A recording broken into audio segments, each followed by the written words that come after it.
আমরা গেছিলাম একটু বাইরে, তা করতে করতে দেখছি ঝমঝমিয়ে বৃষ্টি নেমে গেছে। আর দাঁড়িয়েছিলাম হচ্ছে একটা ওষুধের দোকানে, আর ওই ওষুধের দোকানেই পাশে ছিল একটা সুন্দর চায়ের দোকান, যেখানে মাটির এরকম কাপে করে দেওয়া হচ্ছিল চা। তবে হ্যাঁ, একটু প্রাইসটা হাই ছিল, তবে ওই খেতে ইচ্ছে করছিল, এরকম বৃষ্টি পড়ছিল তো তাই।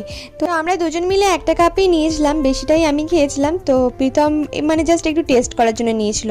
তো এখানে চাটা বানাচ্ছিল, তো করতে দিচ্ছিল না ভিডিও, সেই কারণে প্রীতম একটু করার পরই আর করেনি।